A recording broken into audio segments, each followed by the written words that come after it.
This segment brought to you by Aimpoint.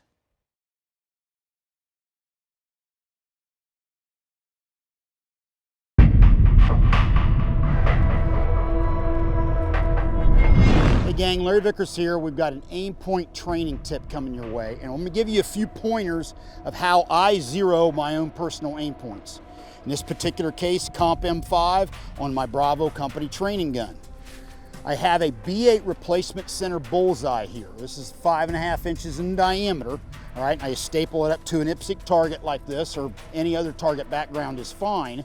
And I want to back off to 25 yards or 25 meters. I want to get the most stable position possible. I prefer prone. All right, go prone, and I want to shoot a 5-shot group, ideally a group that you can cover with a quarter, that's smaller than 1 inch in diameter, at the target, and I want to adjust my optic to where the group is 2 inches directly below the X. My X is my aiming point, and at 25 yards, I want my group right down here. Once I've got it more or less in that ballpark, then I go back to my actual distance, whatever that might be, 100 meters, 50 meters, 200 meters, whatever that might be, and then I refine that zero and get it exactly the way I want. The 25-yard zero, where I get it 2 inches below the X, is just to get you in the ballpark and on the paper, so when you go back to 50 or 100 or what have you, you're going to be on the target and you're going to be able to adjust. Now remember, these things are roughly 1/2 MOA or 1/2 inch at 100 yards. So at 25 yards, they're 1/8 of an inch. So you've got to calculate that.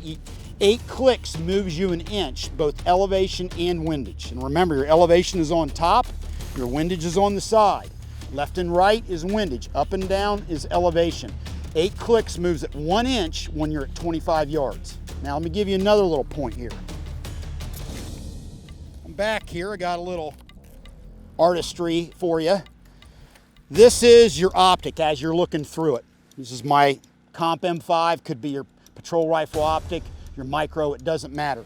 You're looking through here, your dot's right in the middle. In this case, 2 MOA or 2-inch dot at 100 yards. You see this dotted line?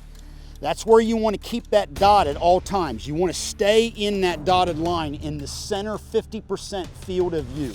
Think of it like a donut, and you want to stay in the donut hole. Because if you have any issues with your eyesight and how you see the dot, when you get the dot out to the outer edges, it's going to be exacerbated.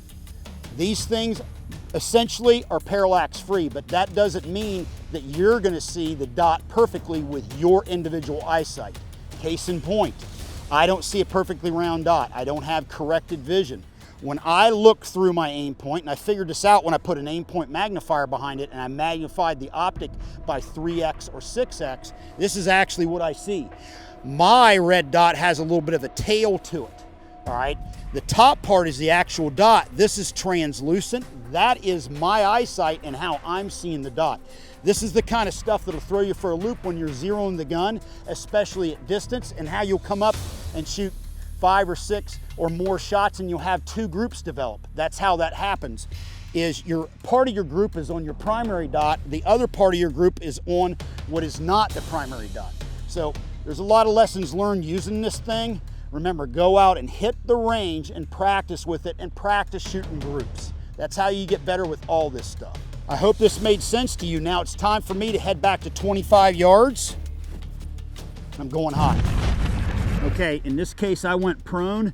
You want to have the most stable position you can get. I create what I call the tripod effect. Elbow, elbow, magazine, and I pull the gun straight back in the shoulder. I also close my eye between each shot. We're going for 5 shots. If we can, 1 inch or smaller. Going hot.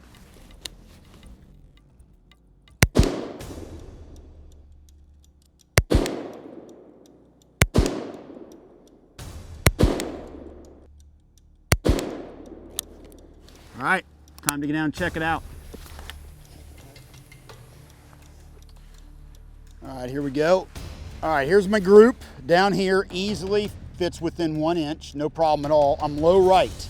So I want to take a look at this. Remember, Aimpoint like this, 8 clicks moves it an inch at 25 yards. So I want to come left about 12 clicks or so to get me in the ballpark, and I want to come up about 16 clicks because remember, this is where I want to be. Once I've done that, I'll go back to 25 again, shoot another 5-shot group. Hopefully I'll be real close, maybe another little final tweak, and then I can go to my actual distance, 50 yards, 100 yards, whatever the case may be, and really dial it in. This 25-yard, 2 inches below grouping gets you in the ballpark to hone this thing in at distance. This is a procedure I've used for many years. It works like a champ. I hope you learned something. Have a good one. LEV out.